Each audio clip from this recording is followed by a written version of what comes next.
What's going on, everyone? So, three of the new Lakers in Deandre Ayton, Adou Thiero, as well as Jake Laravia were at the Dodgers game, right? And you get to see them. And they're three guys that are, obviously key pieces now this season, but really are three of the guys that could potentially be the primary future, right? Talk about literally the three main core guys potentially for the long haul. I mean, Adou Thiero, you're talking about a guy 6'8", hyper athletic, can ideally be a 3-and-D wing. Right? He already is perceived to have that NBA level defense. Right? We got to actually see it first, but that was kind of the thing about him coming into the draft. Right? It was like, hey, he's one of the ready now defensive pieces in this draft, and the Lakers were able to land him. Now, if he can develop that three-point shooting, develop that shot, right, and the offensive game, which he has shown the ability to kind of create a little bit for himself in college, right? He's a guy that can apply the rim pressure. He can finish with either hand, finish through contact because he's big, strong, physical.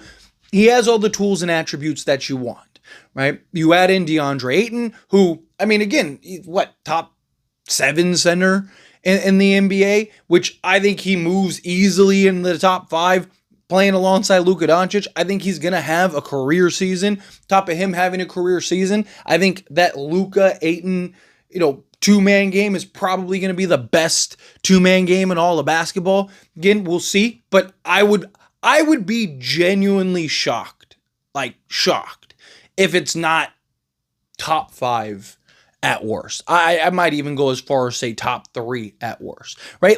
I mean, Deandre Ayton was 4th in efficiency in the pick and roll as the lob threat. And again, he didn't have a Luka Doncic. Number 1 last year was Cade Cunningham and Jalen Duren, right? So again, you don't think Luka and Ayton could be that. The only reason that maybe they wouldn't is if that action doesn't get played enough because you have Reeves and LeBron and all these other pieces, but I imagine that it will, and especially long term, right? I think that duo has real potential. I think that duo could be terrifying. And then you add in Jake Laravia, who is a young, versatile, kind of slot in at the 3 or the 4 for you. We already know he can score the basketball. He's a guy that can shoot and score the basketball. Right? And then it's just the defensive side of things. Can he actually be that defensive piece that we need? Right? Last year, he was a B-rated defender, but he was asked, what's the one thing you think you improved most on this offseason? And he said himself, his defense. He's like, hey, my defense. I think people are going to be impressed with my defense. And I'm hoping he's right. Because if he does, I mean, he could be our starter this season.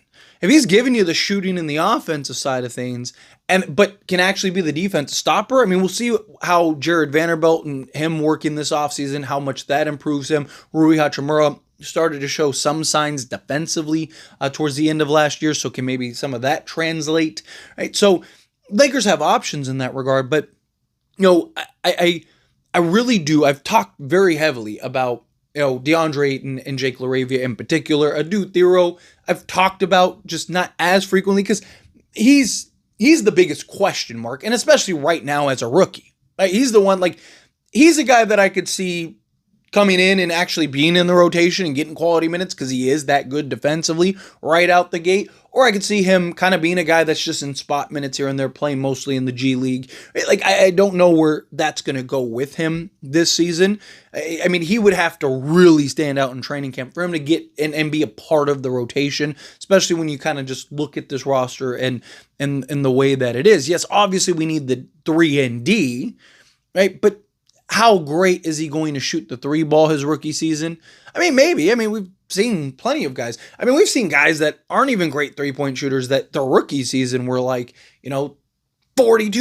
from 3-point range. It's like, you look at their history, they're 32% every season except for just the rookie season they just came in. So maybe you get something like that. Maybe you get lucky. But I really look at those 3 guys as,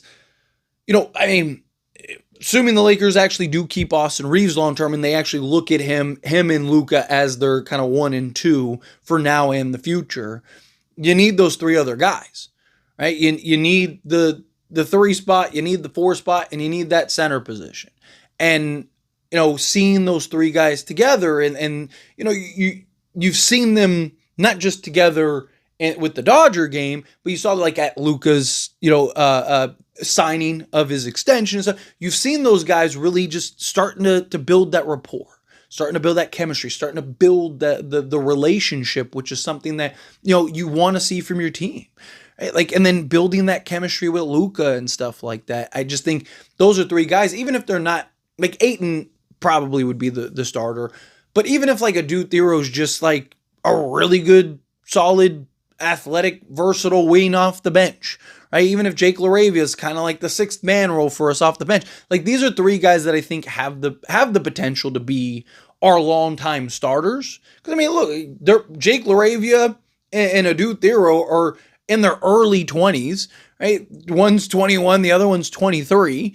And then even Deandre Ayton, I mean, he's a guy that you could have for the next 8. I mean, literally, you could have these three guys alongside Luka Doncic and Austin Reeves for the next 8+ years and really kind of build out this chemistry. But they also have to get to the point where it makes sense to do that. Right? Chemistry is great, but chemistry only gets you so far, right? Like chemistry, there's teams that have been together for, 5, 6, 7 years and it don't go anywhere, right? Don't win championships, don't do anything, right? Like, so, chemistry is great and you want to build that chemistry and you want to build those relationships. You want to build the camaraderie and all those things, right? But you also have to have the talent. Like, it's kind of like what Kevin Durant said. I don't know how many of you like saw the documentary when, France is talking about like, like we have the chemistry. They think they could just show up, and Kevin Durant's like, chemistry is great, but is chemistry going to save you when you have to defend, Steph? Like it's that kind of thing, right? Like it's like talent trumps all. Yeah, I don't care how much chemistry you have. If you're not good enough, you're not good enough, right? Like teams aren't winning championships just solely on chemistry. It's just they have the talent, they have the pieces, they have the players, right? So we need those guys to develop into those players. But those are three guys that really could potentially be that for the Lakers. I've talked about like Deandre Ayton. I mean, he could be the answer at the center position we've been looking for years. Like he could be the answer that we've been seeking. I mean, Luka and Ayton are a match made in heaven. If they can just figure it out together. I mean, again, Deandre Ayton is the exact type of center. Like if you could go into a lab and build a center for Luka Doncic, Deandre Ayton is exactly that type of center. A guy that can jump out the gym, a guy that can operate in the pick and roll, a guy that can operate in the pick and pop, right? Like a guy that doesn't necessarily need plays for him, can just, create out there and do things. Like he's ideal. But anyway, as always, this is a discussion. I pass the question on to you. Let me know your thoughts and opinions down in the comments. That being said, if you haven't liked this video, hit that like button. Helps me a lot. As we enjoy these types of videos, and I truly appreciate it. Not subscribe channel, hit that subscribe button, turn on the bell notifications. Appreciate y'all. See you in the next one.